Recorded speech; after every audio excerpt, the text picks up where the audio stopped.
What is up, Packer fans? Here we are back again. The Packers lost. Full game analysis. The game started out pretty good, actually. The first drive, Mason Crosby. I don't understand what he what he was doing on that first kickoff. It just kind of sputtered off the side of his foot, and the Lions got it up to like the 40-yard line. Pretty good field position for your first drive of the game. Packers never had field position really that good, except for when the Lions messed up. But we'll get into that later. The Packers defense, though, they held the Lions. They got down to about the 5-yard line. Dan Campbell tried to go for it. He tried to throw some passes, and Rashawn Gary got after Goff and hit him as he threw on that fourth down play. It fell incomplete. It was really a good start for the Packers defense. What a way to begin the game, especially against a high-powered Lions offense that hasn't really struggled at home this season. They averaged 35 points a game. But then the Packers got the ball basically at the 5-yard line. They have 95 yards to go for a touchdown, and it looked like, it was going to get going. They made some plays. They got some first downs. 3rd and 10, Rodgers used his legs, which would be a sign of things to come later on. He ended up getting a first down. That was nice. Then they still, moved the ball down the field. Some nice passes. Aaron Lazard made some nice catches. They got it to Josiah Deguara a few times and, running the ball a little bit, but nothing really spectacular out of the running game. They got down to 1st and goal at the 5-yard line, and then first play on 1st and goal. Very first play, Rodgers tries to throw a slant into Allen Lazard. It was a little bit low. If it would have been a little bit higher, it was a tight window, but Lazard had the angle. He had a step. It would have probably been a touchdown. It ends up hitting off one of the Detroit Lions helmets on the defensive line. It bounced up, and it was intercepted. The Lions were playing a 6-man defensive line down there on the goal line, so you really couldn't run into it, which they kept trying to do, but they threw into it, and you'd think, if they have 6 defensive linemen, try to kick it outside, get it on a toss to Jones, have him try to beat somebody to the corner. That's what I would have, thought they'd do. But first drive, really a nice drive. They went, 87 yards, and then couldn't get any points because of the interception. Just not an ideal way to begin the game. And Rodgers, he used to be so clutch in the red zone. There was years he would go without throwing an interception in the red zone. And again, a sign of things to come. After a few bad plays then, after the Lions got the ball back, they, drove down the field a little bit, and then they have a 4th and 3 on the Packers side of the field, and they go for it, and they don't get it. So now Packers have the ball, and they're driving a little bit, but there's a few bad plays to begin with. They kept running. First down, they kept running it right into the teeth of the defense of the Lions, and it seemed like the first down play would always be that. Second down, they try to force a throw, and then Rodgers was incomplete. So 3rd and 10, Aaron Rodgers hits Lazard down the sideline on a really, really nice throw. It was a little bit, inside. Lazard had to adjust with the defender, jump up inside, catch it, and he caught it, fully in stride and was able to get all the way down to like the half-foot line. I mean, it looked like, to me, he scored on the play. But when they showed the replay, you could see his knee was down, and it looked to me like to be about the half-yard line, and they actually backed it up to about the 1-yard line. So now the Packers have 3 chances, right there at the 1-yard line. They kept trying to run it in. I think they tried to do Rodgers was trying to throw a fade to Sammy Watkins, and Sammy ran a slant, and they were just totally on the wrong page. So then they tried, to me, you always take the points on the road, especially the game was 0-0. You could take the lead now. Your defense seemed to be holding against the Lions offense. They stopped them on the goal line, then, stopped them again on a 4th down play. So the defense was playing really well. Take the points. Instead, LaFleur, after a nice drive and after the other drive ended in an interception, I'm sure Rodgers wanted to go for it too, but that's where the coach has to be like, no, we're taking the points here. Instead, they go for it on 4th down from the 1.5-yard line, and they run such a weird play to me to have it You had Aaron Jones in the flat, and it would have been a tough catch turnaround for the score. But I believe in Aaron Jones' ability to break a tackle, to slither through a guy, to just reach and stretch and get there. I believe in Jones to do it. Instead, they did like a play where kind of a tight end sneaks out into the end zone after he blocks a little bit, and usually they end up wide open. We saw that with Big Dog earlier in the season. Instead, this time they ran the play with David Bakhtiari, the injured left tackle whose knee keeps flaring up after the ACL injury. They ran it to him, and Rodgers was kind of off his back foot. He couldn't get enough air underneath it, and it was intercepted by rookie defensive end or edge rusher Aiden Hutchinson, which I just cannot believe they even ran that play. You don't have any better 4th and 1 calls than that. It seems like the Packers are trying to get too cute with things. It seems like LaFleur is trying to just do too much. Some of those running plays right up the middle, not ideal. Maybe run a slant to Alan Lazard, let him use his big 6'5" body to get inside of the corner, or use Tanyan or something. But Watkins and Rodgers not on the same page, and then running the 4th and goal play to Bakhtiari just doesn't make sense to me at all. It seems like there's a lot of other things you could have done down there. Maybe fake the inside give to Dylan and then toss it out in the flat to Aaron Jones. Just anything besides the play they picked. And I saw a lot of people say, well, Bakhtiari, he was open on that play. He was open on that play. When's the last time he caught a pass in the NFL? Even if he would have had a chance to catch it, I believe in Bakhtiari. I believe he would have caught it if it was a really easy pass. But there was defenders there. He might have dropped it. It's just not the ideal receiver you want to be throwing to in a critical situation. And to me, again, you take the points there. You get the field goal. Now you're up 3-0. Your defense has been playing really good. And so it's just, you can't call a play like that. I know, LaFleur, you're just thinking too much. You're trying too hard to be, strategic, and it's just like, why would that even be a play call, especially in that situation? So then now it's the Lions ball from, they're basically from they get it at the 20, and I think they had a penalty though right away that backed them up. But now they have a 3rd and 7. They're kind of driving down. I think the quarter switched because they ended up coming back the other way then, and now they have a 3rd and 7 from like midfield, and they try to run it. I know there was a 6-man box, which is what the announcer said, but they try to run it on a 3rd and 7. They get stuffed for, maybe like 4 yards or so, and now they punt. And instead of fair catching it at the 10-yard line, Amari Rodgers lets it go over his head, and it ends up at like the 1-foot line. So it's 0-0 still through like 25 minutes of the game or so, halfway through the second quarter, and I know Amari Rodgers is afraid to muff the punts. I know he is. I know he's especially afraid to muff the punt inside the 10-yard line. He's already had 6 fumbles this year.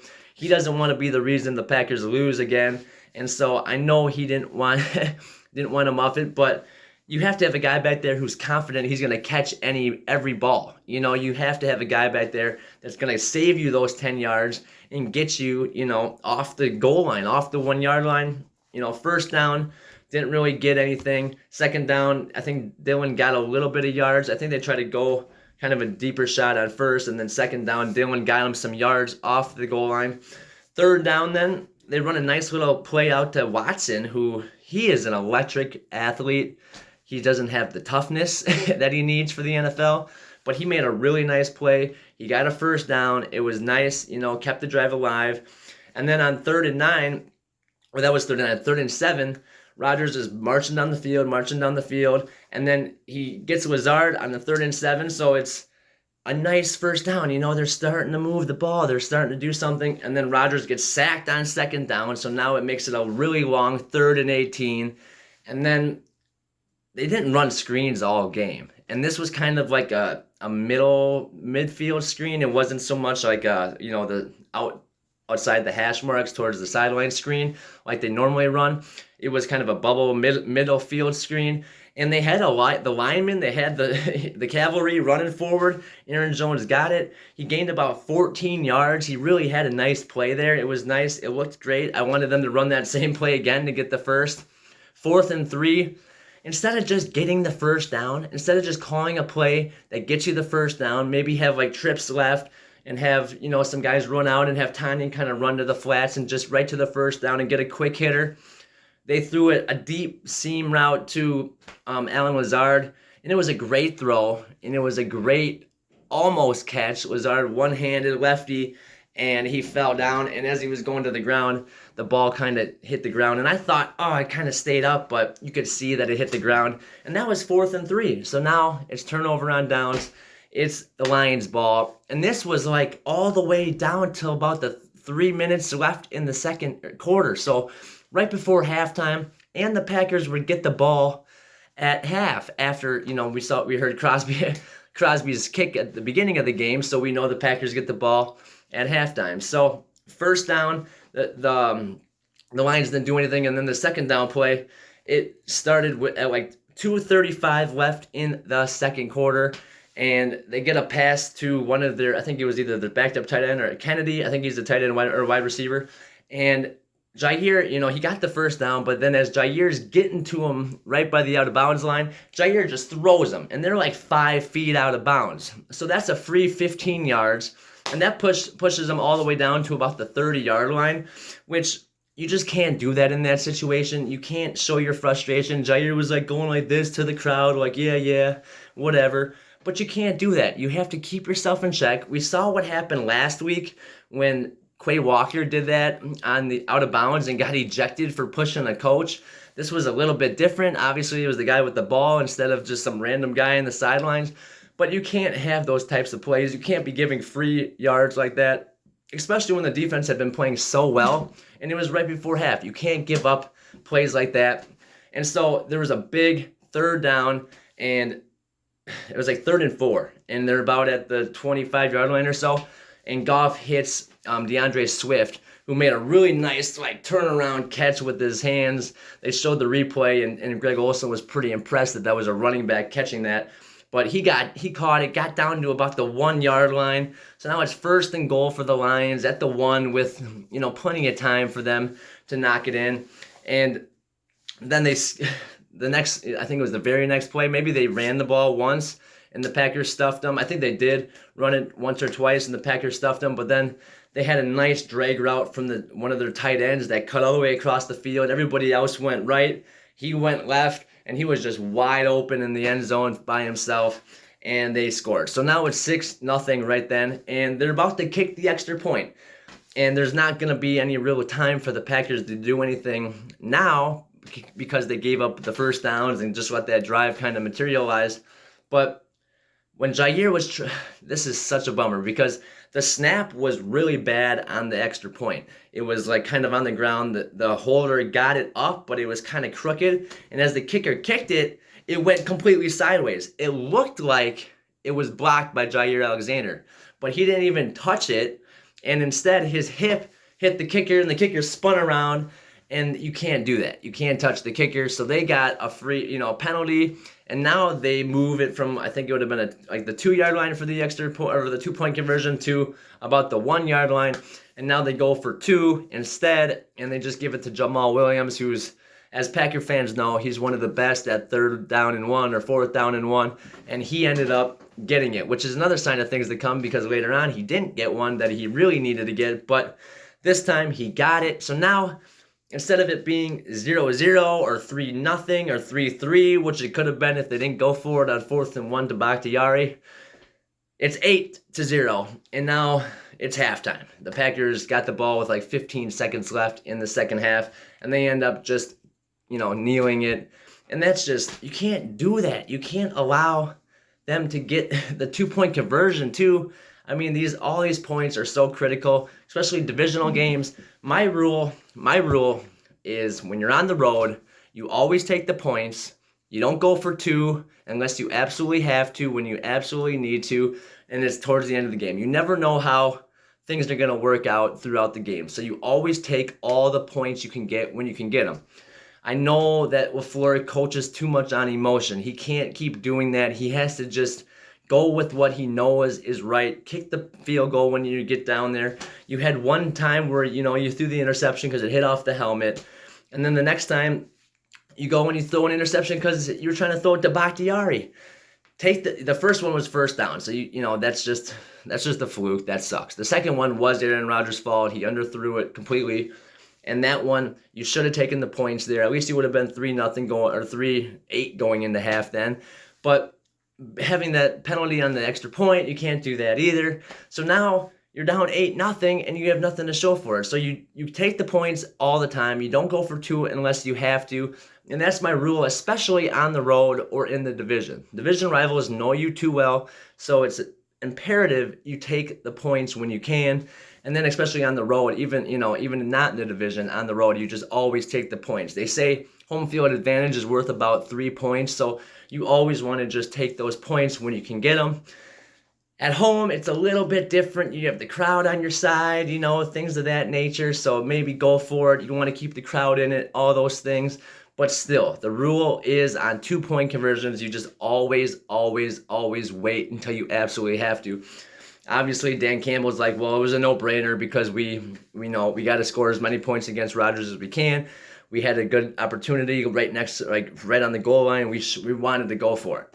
So, whatever. First half, done. Rodgers 2 picks in the first half, not ideal. You can't do that, period. But then the Packers are going to get the ball at halftime. Hopefully they can regroup and everything can be a little bit different going into the second half. So then Packers driving a little bit. They're driving a little bit. 3rd and 11, and Packers are, they get to the other side of the field. They're at past midfield. There was a nice drive after halftime. And 3rd and 11, Rodgers tries to go a deep ball to Amari, the guy who scored the touchdown last week on the 37-yarder where he adjusted his route. And it was a good ball. It was a little underthrown yet again. If he was out in front of Amari, he would have caught it easy. But it was underthrown, and it got batted away at the last second. And so now, 4th down, Packers have to punt. And now the Lions, are up 8-0. They have the ball, so they're kind of in control completely. They're driving down. And Jaire said it before the game. I had it posted that Goff is going to throw you some. You just have to make some plays. And it looked like Goff had a nice read, but he was a little late on his throw. And he was trying to get it to St. Brown. But either way, he threw it, and Jaire just jumped it, got in front of it, picked it. A really nice play, his 3rd interception of the year. He got in front of it, started running down the field, trying to ask for blocks. Douglas slacking on the play, should have been out front blocking more. He just doesn't always show 100% effort, which is my issue with him. I like him a lot, he's great, but he just needs to show more effort. Jaire, I was hoping, could score there because I knew the Packers, 2 interceptions already. They just were having issues, scoring, especially in the red zone. And then we had already seen Romeo Doubs go down with an injury on the first play of the game. And then some other injuries were starting to add up, and offensive line, John Running Jr. So just things like that. I was hoping that Jaire would score. But either way, he still got the Packers down to the 22-yard line. What a play from him. The Packers defense, I had just got done saying and just got done tweeting that the Packers defense is going to have to win this game for them. The Packers offense just didn't seem like they were going to be able to pull it off, especially, being down 8 and the Lions had the ball. So if they were down and scored, now it's a 2-possession game, and it just would have looked a lot uglier if Jaire didn't pick that off. So 2nd down now from the 22 after running it on 1st down right in the middle, right into the teeth of the defense and getting no gain. Rodgers tries to throw a nice seam route to the goal line like he hit, I think, against the Patriots, I think it was. And he hit Tanyan for a touchdown. Well, this time, it was a little late, and the rookie Kirby Joseph, I think, he's the one that picked it off after it bounced off the helmet of the defensive lineman of the Lions This time, he made just a great play. And no one can say it was really Rodgers' fault. Maybe don't throw it, but he was trying to hit Tanyan. He had hit him before with that on, in other games and everything. But the defense just made a really, really nice play. And so now, again, for the 2nd week in a row, well, just like last week after the Packers intercepted Josh Allen, Rodgers came back on the very next play and threw a pick. This week again, it was the second play, but still, right away, Rodgers throws a pick. And I had just got done saying again, okay, Rodgers, the defense got you the ball. Now don't blow this one. And so for his third interception of the game, Rodgers turns the ball over. He had 4 interceptions in 17 games last year. He had 3 games in week 9 this year. I think, what did he have, 4 going into this game, so he's got 7 on the season, or did he have 3 going into this game, so he's got 6? So either way, he's got way more than he did last year, and there's still like a whole half of football, or whole half a season of football to play.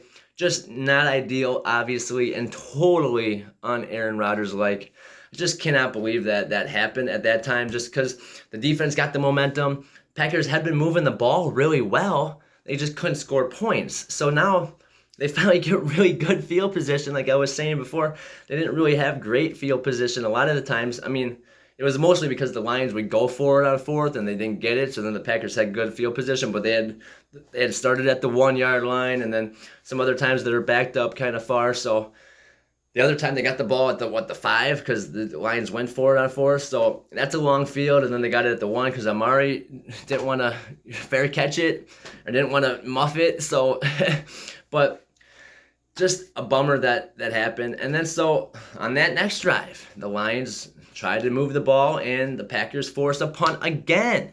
Another punt. And so I think the Lions had 3 punts in the game, but the Packers, this time, after the third interception of the game, now this time the Packers driving the ball a little bit. They had a nice little run here, but nothing really going on the ground much. Some nice passes. Deguara had caught a couple, which was nice to see.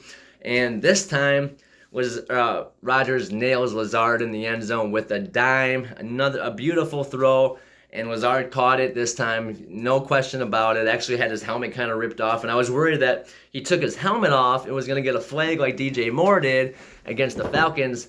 But it was more so like the defender kind of hit it up, so he just had to reposition it. But you could tell that the frustration from everybody. You saw Rodgers on the sideline on the phone just getting mad and just hanging up on him, and knocked another phone off. And I guess he threw his helmet, and he's screaming at people after his interceptions, but those were his fault. But this one, it was just like, okay, all the anger and everything, and we're like, okay, we're back in this now. We're back in this. And for me, you kick the extra point. I know you're going to still be down 7-8, but you just take the points and you just go with the flow. I'm sure Rodgers wanted to go for the 2-2 because players always want to go for it. So it's up to the coach to make the choice. You just take the points. Just take the points. But instead, they try to run a 2-point conversion play. And it was one where Rodgers rolled out to the right, pretty much only had one option to throw it to, and it was Lazard. He was at like the 2 where he made his break in his route. So he would have to catch it and turn real quick. It looks like he probably wouldn't have even got there anyway if the defender would have got on his knees or whatever. He might have had his knee down. And so, either way, Lazard didn't catch the ball. And that means that, Okuda helped break it up. Jeff Okuda. And so, now the Packers are down 8-6. And obviously, it's not a huge change in a lot of anything. But for me, it's just, you just take the points. You just got to get in the habit of taking the points. If you would have had the field goal on 4th and 1 with Bakhtiari, you would have had the 3. And now if you score the touchdown, you kick the extra point. Now you're up 10-8 because you just took all the points that you had available. Again, the first down and goal one to Lazard when it hits off the helmet. That's just a fluke, whatever. You're not going to kick the field goal on first down. So that's a bummer. But at least now you still have the lead 10-8, but you don't. You're down 8-6, and now it's back to the defense to try to make a play because now the Lions still have the advantage. And at 8-6, if the Lions score a touchdown, now you're down 2 possessions. So you just take the extra point, and now you're down just a point. And then if they do score a touchdown, then, depending on where you're at, then you go for 2 then, or whatever. Whatever the situation may be, maybe still go for the just the extra point, make it a 15-14 game or whatever. But then a field goal still wins it. But either way, you're down 8-6 now, and the Lions are getting the ball back. So the Lions start off the drive, and they're running okay. Jamal Williams didn't have a great game. DeAndre Swift only had 2 carries. That wasn't crazy. When I heard he was playing, I was like, oh boy, he's like a 33 carry a game back. This guy could have a huge game against the Packers rush defense. But the Lions, they start the drive. They get a big play on third down. A really nice play on third down to Amon-Ra St. Brown, who also didn't have a crazy big game like he's used to having. And they get it down to like the 20-yard line or so, and now the fourth quarter starts. So the Lions just keep putting the pressure on, and they score a touchdown. Makes it another one to like a backup tight end, I think. I think 2 tight ends caught their first touchdown passes for the Lions, 2, I think, rookie tight ends. And not even Brock Wright, the one that, I thought was going to take over for Hockenson, but we all know TJ Hockenson got traded to the Vikings, and so they're looking for their next future tight end to take his spot. These 2 guys both scored touchdowns, and now it makes it 15-6. So that's why you just take the extra point, because now it's a 2-point game. Now you're down 15-6, and that's a 9-point game. So if you would have just had the 7 or the 10, it looks so much different. That's why on the road, in the division, especially when your offense struggles to score points, you just take the points when you can. I don't understand it. Doesn't help, though, that the Packers had 9 injuries in this game. They lost Doubs on the first play on offense, on his one catch for 18 yards. He got hurt. Ankle injury. He kind of hobbled off, but then he was really limping hard, and he had to have guys carry him off the field. Then you saw him get carted off with ice around his ankle. Then Stokes went out with an ankle knee injury too on like the first plays of the second drive, I think, for the defense. It was after Doubs' injury, so the Lions had already had the ball once. And then Bakhtiari, his knee was flaring up, so he was going in and out, in and out. Rashawn Gary came out later on. Aaron Jones came out later on. Christian Watson looks like he had another concussion again. John Runyan Jr. went out. Chris Barnes ended up, I think, with the concussion protocol after he had a head-to-head hit, but that was way later in the game. And then Tanyan had went out with like cramps, but he came back in. Only one that really, really looks serious is Rashawn Gary. It could be an ACL. Signs are not good, but we will see what they say. Hopefully everything is negative. But if he's out, he could be out until mid-season next year. And for a big guy like him, that's a really tough blow, especially a guy who he had 6 sacks coming into this game. He was on pace. He had 6 sacks in 6 games. He was on pace for 15, which is what I predicted. And if he's out now, he's just going to end, and he was on pace for at least double digits. Another game where Packers couldn't get a sack, and it's just really tough. But then the next drive. So we're down 15-6. Packers need to score some points, and Rodgers scrambling around, 2nd and 9. He hits Tanyan for the first down. Then on 3rd and 17 of the same drive, probably the craziest play I've seen Rodgers make with his legs in a few years, just because he hasn't been able to run the ball like he used to when he was younger. 3rd and 17, Rodgers is scrambling around. He breaks containment. He's running. He's about 5 yards past the line of scrimmage, and he pump fakes, gets the defense to kind of hold for a second, and then he's able to kind of shimmy. He had A.J. Dillon running around, but I don't think he would have got the first down if he would have thrown it to him. And so Rodgers takes off. He's running. He maneuvers around some defenders, and he ends up getting the first down on a 3rd and 17. When he did that, I'm like, okay, Rodgers is trying to will this team to victory. They're still down 9 points, so they got to hurry up and score. And like I said, it's already the 4th quarter, so there's not a lot of time here. And so then there was that play was followed by Dillon's best run of the game, which was I think only 11 yards, but still his best run of the game. And then there was another play where they got a couple yards, and then they give Kylan Hill the ball because Aaron Jones, I don't think it's major because he did run off the field, but he was out. So Kylan Hill, his first game back, he wasn't back on kick returns. He was just in on that one play. But his one carry was 7 yards and a first down on 3rd, and I think it was 3rd and 6. Or maybe it's 3rd and 4, and he ended up getting the first down. But either way, he got the first down with a 7-yard carry. So now Packers are kind of in business. They're still down 9, which is not ideal because you didn't have to be down 9 at that point.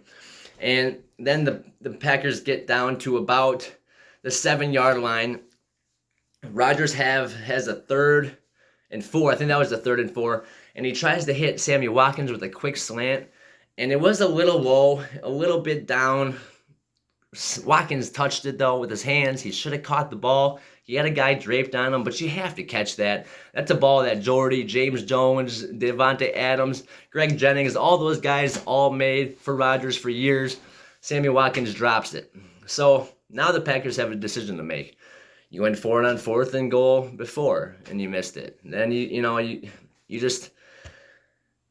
to take the points. And now you want to take the points. I mean, in a spot where, you're down 9, so kicking a field goal makes it 6. So it does help, but now you need to stop from your defense.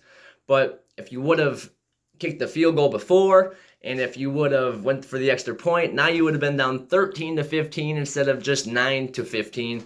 But they do kick the field goal, which I'm glad they did, because it did make it a 1-possession game with about, I think it was like 6 minutes left in the game now.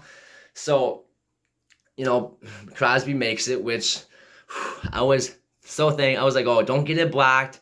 Don't miss it. All the pressure down, and then he, get down, and then he misses it. That would just be horrible. So Crosby makes it. So it's now 15-9. Like I keep saying, it didn't have to be 15-9, but it is. So then the Lions have the ball, and they're kind of backed up. They get a holding penalty on a play. So now they have 2nd and 20 from about their, own 15, 20-yard line or whatever.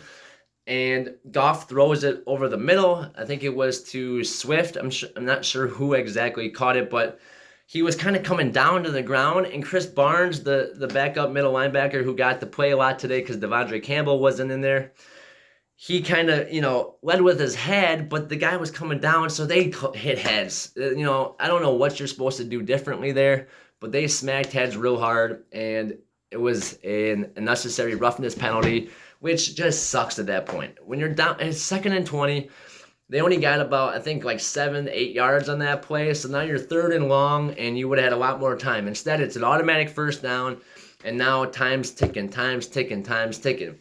So the Lions, with that 1st down, it's around 4 minutes left, and they're getting close to midfield. They get past midfield, and they have a 3rd and 1. And we know they're going to run it. Like I said, Jamal Williams, got the goal line 2-point conversion play. He's really been good on 3rd and 4th and 1s in his career for the Packers. I think he was like 100% in his couple years, like his first 3 years on that or something. He had really good numbers when it came to that. And so 3rd and 1, they give it to Jamal Williams. And Quay Walker probably made the best play of his young career so far. I think he had one forced fumble. Forgot what week it was, but still, one of the best plays Walker has made since he came to the Packers. He got through the line and tackled Jamal Williams for like a 2-yard loss. So that's a huge play at this point of the game. And for me, I would have called a timeout right then, because it was about 2:40 left or so, I think it was like 2:44 left in the half, or in the quarter, in the game, or whatever, in the game. So it was right before the 2-minute warning, and it was 4th and 3 then. So you call a timeout, but before they wanted to kind of let the Lions figure out what they're gonna do, the Lions end up going for it instead of punting it. They're not in field goal range, but instead of punting it and pushing the Packers real deep and making them have to drive the whole length of the field with all their timeouts. Granted, they did not take a timeout, so they had all 3, but the Lions decided to go for it. And on this play, it's kind of a scramble out, and Goff there was some pressure on him, and he doesn't really have a good angle to throw it.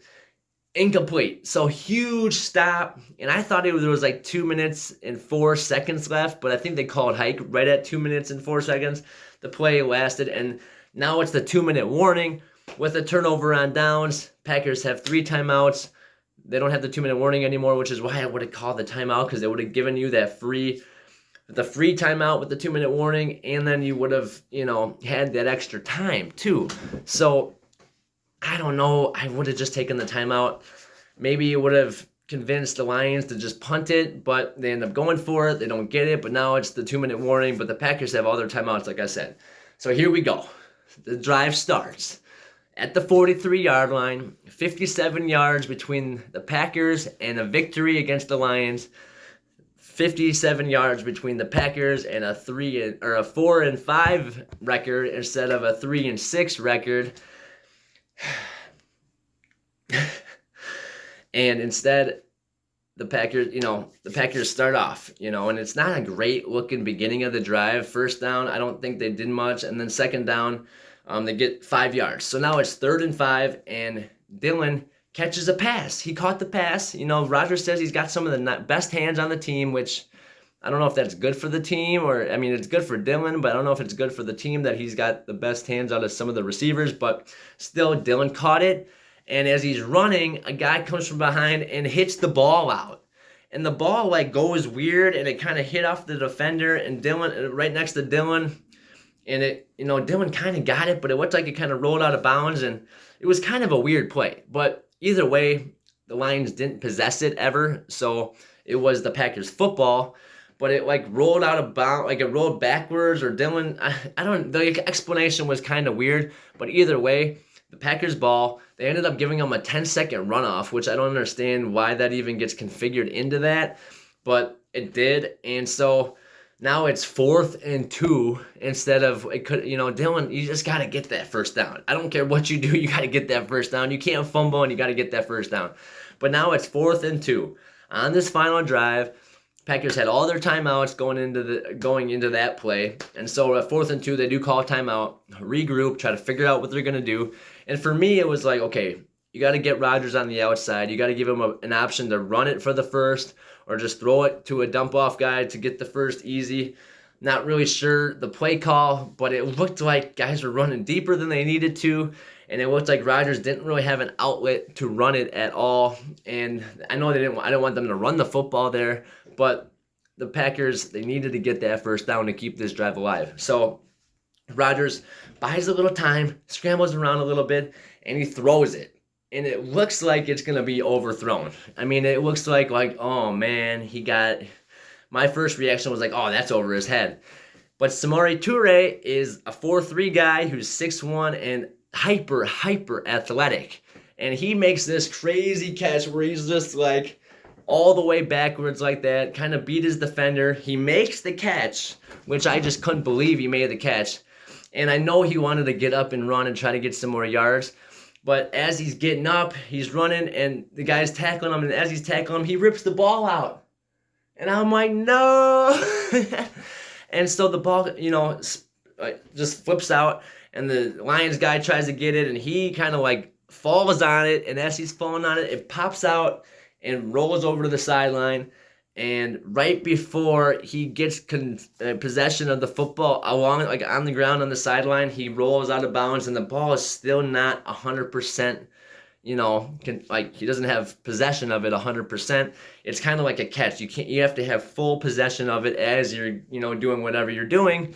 And he didn't quite have it, and he rolls out of bounds. And it was within the 2-minute warning. Nobody challenged it. They couldn't challenge it. It was going to be a booth review. Nothing happened, and they just left the call on the field stand. So, I think New York's doing a better job with things like that, where they're not wasting the time. They're trying to get these games down to 3 hours or under 3 hours or whatever. So they weren't going to, look into that too much. They're just letting the call on the field stand because he obviously didn't have complete possession, and everybody was going crazy about it, and Lions fans are upset, and Packer fans are going crazy because that's a first down now. Now it's 1st and 10 at the 17-yard line.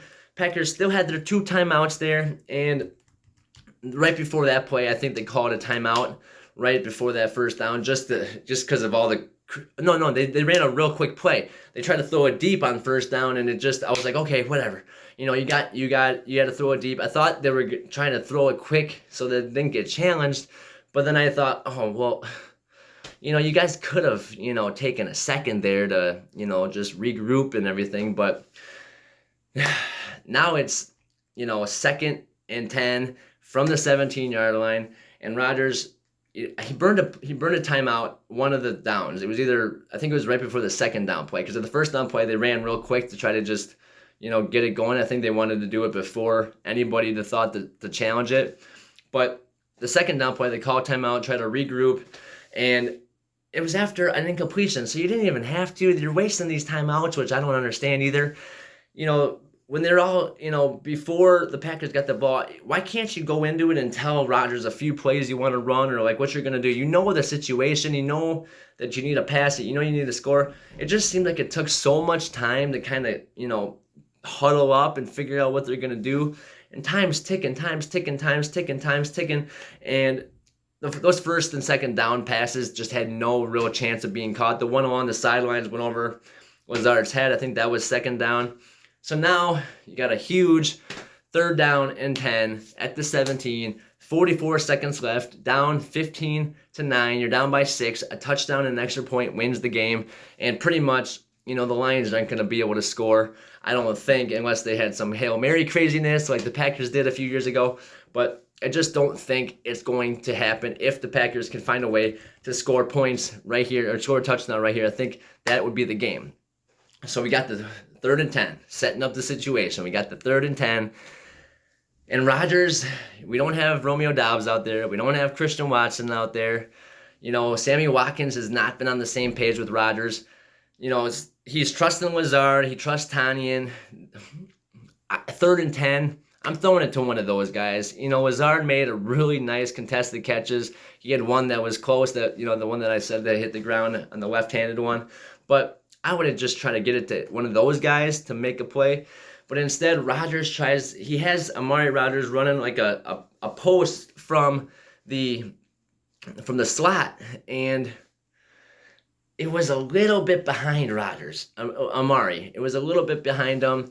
If it was out in front of him, he maybe makes the catch, but that's still not a guy that I'm trusting on 3rd and 10 to make the play of the game. That's just not who I'm trusting to make that play. Even Samori Toure I trust over Amari Rodgers. So the play, it's behind him. The Detroit Lion defender knocks it away, and it falls incomplete. So why you throw it to Amari Rodgers, I just don't get it. He's undersized. He is quick, but he didn't really have separation. It was going to have to be a pinpoint throw. Rodgers threw it behind him. It just not perfect. And so this is it. And I watched this play about 15, probably 20 times because I just wanted to see what everybody was doing on it and what actually happened on the play. So you got 4th and 10 from the 17, 42 seconds left. The Packers had burned a timeout before the play. And so they had one left now, but, whatever. If they get the first down, you have a timeout, you can still spike it and all those things, so I get it. Clock, they're trying to let time wear out and not have any time left for the Lions after they score, but they're also trying to leave themselves enough time if they need it. So 4th and 10 from the 42, one timeout, but the clock almost hit 0 on the play, like it hit 0 right as he snapped it, and the Packers keep doing that all the time. And I get so many people that ask me why. Why do they do that? Why do they do that? The reason they do that, the reason Rodgers waits for it to get down to 0-1 or 1-0 or whatever, is so that right before the snap, the defense, they're moving around. They're either showing blitz or they're backing off or they're showing blitz. They're doing all kinds of things. Their alignments too high or one high, whatever their coverage might be, whatever their blitz package might be for the defense. Rodgers wants to wait till the very last second to get the read on that. Because, right before the snap, they're basically going to be where they're going to be or going to go where they're going to go when the play starts. So the longer you wait, the better chance you have at reading what the defense is going to do on that play. So that's why they wait to the very last second, just so Rodgers can get the very last tell he can, to get the very last information he needs to figure out what play would be best in that situation. So Rodgers, he looked like he could have bought some time. He calls high out of the shotgun, which every play's out of the shotgun, even running it from the goal line, which is a whole other issue we need to talk about. But Rodgers, he was in the pocket. He had Bakhtiari out there on that play who had gone in and out. Elka Jenkins on the left side. So he had his guys he had his offensive line. They played great. They only gave up 1 sack all game. And he could have maybe got outside left. It looked like they had a guy spying because he didn't blitz. He kind of rolled with Rodgers. And maybe Rodgers saw that. Maybe he did. And Lazard was down on the right. He had A.J. Dillon. He had Sammy Watkins and Samori Toure on the left side, trips left. And then he had Aaron Lazard down on the bottom side. And then Tanyan was down there too. And so he was trying to just... I don't know what he was trying to do, really. But I think he could have rolled out left and kind of beat the guy over there and had bought himself some time, waited for somebody to kind of break open or whatever. To me, again, you force it to Lazard. You try to get it to Amari, even Robert Tonyan on that play. The only guys you don't, I mean, you had A.J. Dillon out wide as a receiver. Like I said, I know they say he has the best hands, but he's not a really a crisp route runner. I mean, he didn't really do much. And then you had Sammy Watkins in between him and Toure on that side. So for me, you're not throwing it to Sammy Watkins. He ran a slant route when he was supposed to run a fade route on that 3rd and 4 play. And then last week, or whatever week that was against the Commanders, he was supposed to block for Romeo Doubs, and he ran a fly route. He's just not on the same page with Rodgers. So this time, like I said, Rodgers calls hike. He has a little bit of time. He looks like he forced and hurried and rushed the throw, and Sammy was running a post, and he had a guy right on him, and there was a safety over the top. So it was a too high. He had a safety right over the top, and it looks like he was running a post, and Rodgers threw it to the very back pylon, like it was a flag route, basically, like a deep fade or a flag or whatever, whatever route combo call you want to call it. But he was throwing it to the back corner pylon, and Sammy was running a post towards the middle, like towards the goal post instead. So completely the different. I mean, that's like going like this. Like Sammy's running this way, Rodgers is throwing it that way, and so. Like I said, Rodgers looked like he had time or space to kind of roll left and maybe set up a throw, or maybe, Amari would have broken open, or maybe Lazard would have broken open. It looked like Lazard was getting held on the bottom side. Didn't even look like he looked that way. I think Rodgers felt like he was being rushed a little more than he really was. He had it blocked up pretty well because they only really brought 3 guys because the one guy was kind of spying. So it looked like Rodgers had some time. And then to throw it to a guy who you're just not on the same page with, and the most clutch situation, again, 4th down, you throw it to Bakhtiari, and then another clutch one, you throw it to Sammy, and Sammy didn't even, I guess he didn't even see where the ball was, because he was running this way, and he threw it that way, and then he realized, he was like, what the heck? But, Sammy needed to be on the same page, because at least maybe if he knew the ball was going there, he could have tried to break back in, and maybe because the defender was on the outside of him. So if Rodgers would have thrown it to the inside, it might have been a touchdown if Sammy could have broken right on that post. But if he knew he was throwing it back to the other way, maybe he could have got back to that direction and maybe got a flag. But the ball just went over everybody's head, landed in the back of the end zone and flipped out. That's the picture that's on this video. So where the ball lands on the throw compared to where Sammy Watkins is. And it's just, that's the game. That was it, And it's so final, and it's just, after such a great catch by Amari Toure, having 1st and 10 at the 17-yard line, they didn't do anything short or underneath, or, they had their timeouts. They didn't even try to just keep moving the ball forward, just gain 4 yards, 5 yards, 4 yards, they kept trying to take the deep shots to the end zone. The one, 1st down was incomplete, 2nd down, 1st down was incomplete, it kind of just went, I think it went over Amari Toure's head. I think he tried to get it to Toure. 2nd down was the one along the sideline to Allen Lazard. Then 3rd down was the one to Amari Rodgers, and then 4th down to Sammy Watkins.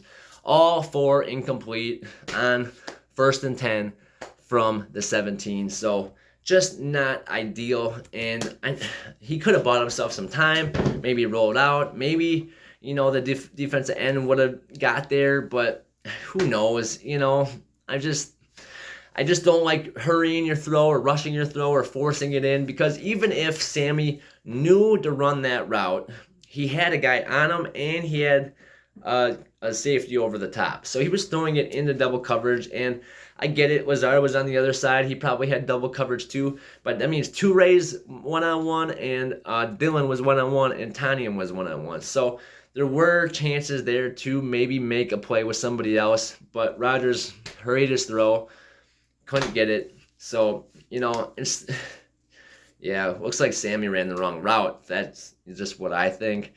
And it just seems like they're not on the same page. I'm not sure where Lazard ended up on the play, because the video shows where, Sammy was and where the ball went.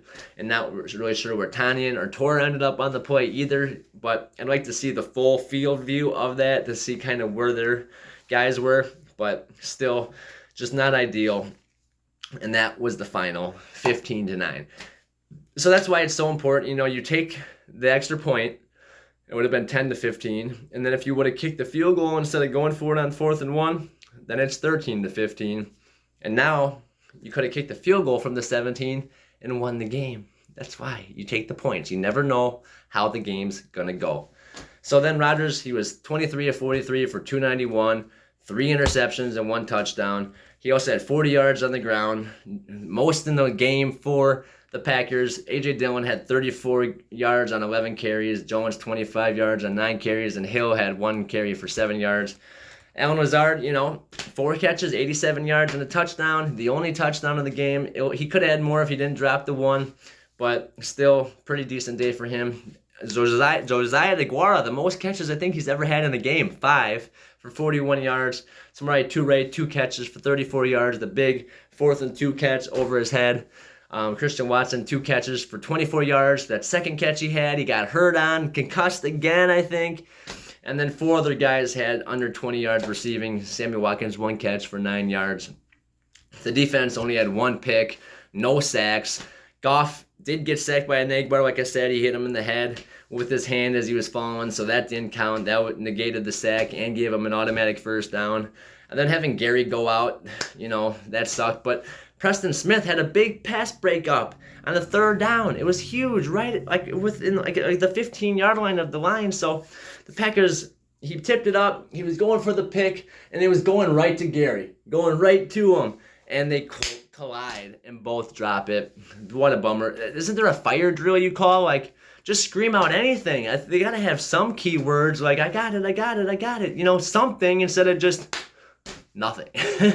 So that's a bummer. But, Goff, he was only 14-26 for 137 yards, 2 touchdowns, and 1 pick. Packers still have the number 1 pass defense after that. They really are good on the back end. They didn't even give up that many rushing yards. And, Jamal Williams had 24 carries for 81 yards. That's like a 3.4-yard average. Swift only had 2 carries for 10 yards. Like I said, Packers defense played really well except for those dumb penalties giving the Lions free first downs. St. Brown, 4 catches, 55 yards for the star, Amon-Ra St. Brown.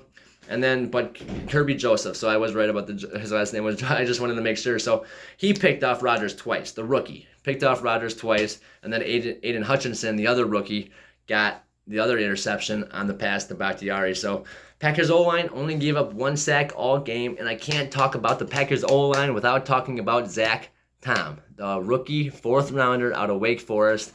Now, this guy is a diamond in the rough. He's probably the best draft pick of Gutekunst this year and probably last year even too, because this guy, he played left tackle against the Commanders when Bakhtiari couldn't go a half an hour before the game. Then he played left guard last week when Jenkins couldn't go a half an hour before the game. And then he came in at right guard this week when John Runyan Jr. went out. And then he went to left tackle when Bakhtiari went out. And then when Bach came back in, he went back to right guard. I don't know who played right guard when Tom went to left tackle. I wonder if it was Sean Ryan. I really like him. He was the best college football blocking offensive lineman or run blocking offensive lineman last year for UCLA. But I'll have to see who was in there at that point. There's just so many moving parts and everybody's shuffling around, so I'm not sure what combination they used there. Maybe Newman or whatever, Hansen came in for those plays. But I want to see what Sean Ryan can do in the run game. He's 6'4", 330. Dude's a mauler, but still, I don't think he's got his chance. But still, for a guy like Zach Tom, a rookie, to come in and be able to play so many positions so well, not give up any sacks, all those things, and then be able to play left tackle, that's like the most premier position on the offensive line. And for him to come in and be able to play all those so well, that's just huge. And Bach's knee just keeps flaring up. He was in there on that last play of the game for the Packers on that 4th and 10 from the 17. He was in there, but still having a guy like Tom be able to do so much is huge. Packers had 389 yards of total offense, 254 for the Lions. Same yards about per play, which means the Packers had way more plays, and they had double the pass yards as the Lions. Similar rush yards. I think the Lions had a little bit more, but they both had 19 first downs. Packers forced the Lions to punt 3 times. Packers only punted once. They were 8 of 15 on third down with the Packers. The Lions were only 6 of 11. And both teams had their fair share of penalties. The Packers had 8 for 81. The Lions had 7 for 62, which means that, most of those were at really inopportune times for the Packers, giving first downs to the Lions. And it seemed like every time the Lions had a penalty on offense, like a 10-yard hold or a false start or whatever, the Packers, gave them that back with some kind of illegal contact or illegal hit or a face, whatever it was. I don't think it was a face mask, but just whatever penalties there were, gave the defense or the offense of the Lions a free first down. No pass interference penalties, which has been the Packers' issues for years, but, they also haven't been able to draw any pass interference penalties either, which definitely is an issue. Most of those penalties were on third and long or, second and 20 or whatever, so just really a bummer for this Packers defense. They just have to fix those issues. They cannot keep doing that. Packers won the time of possession battle, 34 and a quarter minutes to about 25, or 34 and 3/4 minutes to 25 and a quarter minutes. So definitely won the time of possession battle, and just not able to win the turnover battle or the score. And it looked, that's why I keep saying LaFleur needed to just take the points when he can. And then you see how the game goes. You don't put your team in a bind by going forward or coaching emotionally. That's just not how you do it. And the Packers, they haven't looked very good this year. And now they add injuries to Doubs, who's probably going to be out for a little while with an ankle. Christian Watson's probably not coming back next week after 2 concussions in 2 weeks. They're going to be cautious with him now. And then, Gary might have a torn ACL. Stokes, I don't think it's super major, the ankle knee thing, but who knows. Aaron Jones also went out. He ran off the field, but he went out. Then, John Runyan Jr. went out, but I think he came back in. No, I think he came back in. I think he did. But then Bakhtiari was in and out. And then Tanyan, like I said, was in and out too. But backups came in. They played well. Keyshawn Nixon had another penalty against him when he was in for Stokes. But, these backups really came in pretty good. But the Packers, they threw it 43 times. Only ran it 25 times. After the second half of last week, I was so intrigued by what the Packers were doing. I figured, maybe it would be different. I thought maybe they would kind of stick with the run more. And they just couldn't get anything going with the running game this week. But, they had Dillon in a lot. It was like Dillon seemed like he was in there for a lot of the carries. I think, he had more carries than Aaron Jones. And it just seems like Aaron Jones wasn't involved in the game plan as much as he should have been. I just don't understand it. And Matt LaFleur, you're trying to throw it to guys like Amari Rodgers and Josiah Deguara. That's going to be your offense. You got to figure out what your identity is going to be. I think he's just so lost out there. He's overthinking things. He's trying to over-scheme a play to Bakhtiari. That's just not ideal. And then having dumb penalties, like I said, But Alan Lazard, he toughed it out with the shoulder injury. He played super well. And then Jaire Alexander on the defense, he's the only one that did anything, got the interception, really. So that was huge. Chris Barnes led the team in tackles with 8 after his return, after being out for a couple weeks now. So, all in all, few things to build on, some good things, but the Packers still seem lost. And now, with all these injuries, who knows what they're going to look like. And it doesn't get any easier. They don't have their bye until December 11th. They have their mini bye coming up here soon, but they play 2 games in 4 days starting on Sunday against the Cowboys when Mike McCarthy comes back to Lambeau, and then they play the Titans on Thursday night, go up against Derrick Henry. Oh, I was just checking to see what the score was, but they don't have it up there right now. And so Titans, with Malik Willis or whoever, with Derrick Henry back there, they're a tough team to beat. Packers did stop Derrick Henry. I think that was last year or the year before, and actually A.J. Dillon outran him. So that's something to watch, but still, Packers need to figure it out. Not sure what they're going to do, but tough loss. To lose to a 1-6 team, especially when it's a must-win. And then, 49ers were off this week. Tampa Bay won this week. The Vikings won again this week against the Commanders. So there's just not a lot of hope now. And there's a lot of just a lot of things that need to be fixed, and it just might be too much to overcome. Only 8 more weeks to go. Packers basically have to win 7 of the next 8 to even be in the wild card talk, especially with how good some of the other divisions are going. You know, that NFC East could have all 4 teams make the playoffs if the Commanders can kind of keep pace.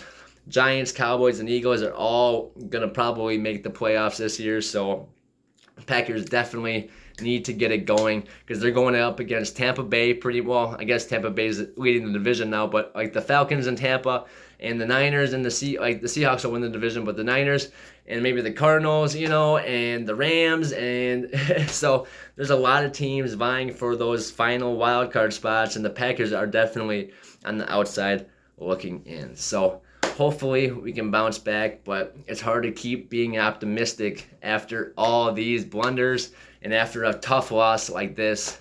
But we will see.